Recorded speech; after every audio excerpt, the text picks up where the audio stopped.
Hello and welcome to this video, which is the next in the series of case studies showing you how to use the profit increase software. In this case we're looking at a fitted furniture company, which as it happens was a company that I bought and took over and used the software to see how I could actually increase the profits. So this is the fitted furniture company, and the year end that I was dealing with was June 2010, so you can either pull this down and select 30, or you can just type over, which I find easier, 62010, and then depending on which country you're in, you would obviously change your currency down here. So if you're dollars or euros, if you just go back and look up the video on the setup, this will show you a bit more detail if your currency is not showing here. And that's all I need to do on the setup. If you then go to your P&L data, and our turnover is 1611436, our cost of sales is 921288, and our overheads are 348298. I'm going to pause there for a second, because with his set of accounts and the way he used to run the business, he used to include all of wages in cost of sales, which I don't agree with. Cost of sales, in my opinion, should include all costs directly related to making your products, versus that he had in there, for example, his own wages for management. It had wages for people within the showroom, had wages for the people that used to do the payroll and accounts and so on. But also it included our sales team wages, which I didn't think should be included in there, because the sales team is a cost of getting the sale in the first place rather than what it costs to make it. I'm going to leave them as they are for the time being, because it does throw out quite an interesting aspect to the way the software works, and depending on what you include in your cost of sales will show a different impact on your profitability, and that will become clear as I show you the numbers. So I'm going to leave them as they are. I'm just going to scroll down here and put in our different variables. So number of customers, which was the number over here of 1028. The average transaction value was 1567.55. The number of times customers returned was 1. Now in this particular scenario, I'm going to ignore defection rate and acquisition rate, because I didn't actually know what those were. However, they did record what the average transaction was, and it was fairly obvious to me that mostly customers returned on average once a year, which gave me the number of customers. So I used the software to actually help me to calculate how many customers there were, although I probably could have actually worked that out if I delved into the records. But the 1,000 customers seemed about right, because we were doing about that number of fits per annum. So the numbers made sense. I don't actually need to enter anything on my balance sheet. And on my summary page, all I need to do is select the period that I'm going to be working with. So in the drop down menu, because I've entered it in there, 30th of June 2010, and you'll see that automatically it's pulled through the numbers. Now I think I've made a mistake, and this is why it's worthwhile checking at this point in time your numbers, because that 341 isn't the right profit. And actually what I've done is I've picked up the wrong numbers here. I've actually not kept with his numbers, I put the new numbers in. So what I'm going to do is 1144195, and the 348298 is the correct number. So if I just go back to my summary, the 118943, now I haven't got it written here, but I do actually remember that number, so that's fine. So it's always important to check your numbers before you move on to the next stage. So I'm glad I made that mistake. It wasn't deliberate, by the way, and you probably, when you'll watch this video, saying, hang on, he's put the wrong number in there. But it's good, because it shows up that it's important to check your numbers. So now moving to the working sheet, I'm just going to maximize this. I know that I've got to put in the 1872, because that's the number I was working with. Now the 1872 came from, at the time, the VAT rate in the UK was 17.5%.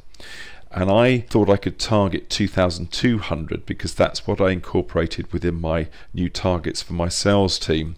And that's the figure I was going to be using, so 1872. So that showed up an additional profit of £90,000, and it took my profits from 118 to £209,000, and of course it increased my turnover too. But the interesting thing is by increasing my average transaction value by 19.42% here, I increased my profit by 76.3%.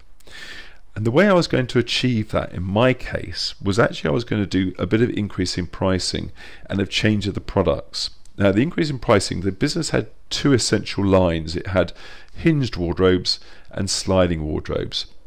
Now, the hinged wardrobes, I felt the pricing was about right, but I did still increase it by about 2%. Whereas with the sliding wardrobes, these were increased somewhere between 20 and 30%, sometimes a little bit more actually. What I actually did was I did a bit of research. I went around to other stores in particular that were selling sliding wardrobes that you bought and you assembled yourself, or they would assemble in your room as well, but they weren't fitted, and we were charging less for a wardrobe they were charging more for, and we were actually sending a fitter out there to fit it, and it didn't make any sense to me, so I increased that price. But of course then you've got to change the sales pitch around it, and it did cause a few problems with people repeat business because they were saying your prices have gone up significantly, and sometimes we did lose the business, but I felt it was better to get business that we're actually making a profit on. So that's where I increased the average transaction value, and as it happens I set the ball rolling, and the average transaction value increased beyond the 2,200 anyway. What I'm going to do here, just remember the 90,748 increase. So I'm just going to go back here to my P&L data and change this, so I can't remember those numbers off the top of my head. And I'm going to change these to the revised numbers. So I'm taking the administrative and sales wages out of cost of sales, and I'm going to put them down into the overheads. So that becomes the 921,288, and the overheads becomes 571,205. So if I come across my workings, and I'm going to maximize that again so we can see it, the increase in profit becomes £134,000. Now you might think, well, what's happened there? What's happened is, because your overheads are actually remaining the same from this column to this column, albeit higher from before, your margin you're making is actually staying the same, but what you're doing is you're increasing your sales value, but the percentage of your cost stays the same. So you've actually got increased gross profit to cover a fixed overhead. I hope that makes sense, but it throws out a funny anomaly there. You could argue that because you're doing it by increasing your average transaction value, that your gross profit margin goes up, but you can see in this case it's 42.8% previously and remains at 42.8%, and you could argue that actually that should go up, because what I've done is I've increased the sales price, but I haven't increased the underlying costs associated with producing that. So this throws out something else you could do. So the gross profit margin increase or decrease, you could actually improve on that. So I could say, well, actually by doing that I could increase that by 5%, so 47.8%. And there's a 5%, which would give me an extra 230,000 profit. However, what I actually did do is I used a part of that increase to increase wages, because I felt that he was underpaying people. So as it happens, my gross profit margin went down to around about 40% at that time. So I'm going to put minus 2.8%, so 40%. So it actually took me back to £80,000 increase. Profit went up to £199,000. So that's what I did there. And as it happens, like I said, the average transaction values kept rising beyond where I'd set it to. The other area that I did look at doing, and I'll need my crib sheet to actually do this, was to introduce kitchens. So I conservatively estimated that a kitchen average price would have been about £5,000. So I'm going to put in there 5,000, and then the cost of that was 60%, so that's £3,000, giving me the margin of 40% still on kitchens as well as it was on bedrooms. And then the percentage of customers that I thought I could sell to, I conservatively estimated that at 2%. So I'm just pulling these figures from here. Nothing's happened yet, but if I put in 2% in there, that increased my profit to 240, or an additional 121,000 or £10,000 per month. And this is about where I got my business. But interestingly, because the business took off and it went forward better than I anticipated, I didn't actually introduce the kitchens at all, and it expanded and it went a lot better than I had anticipated. So I'm going to take that out. So I think the important thing here is that this was a live case study of a company, and it shows you how I used it myself to actually play around with my business and think through the logic of what I could achieve, what I could do. And bear in mind, this company is a company that I didn't completely know because I'd only just bought it.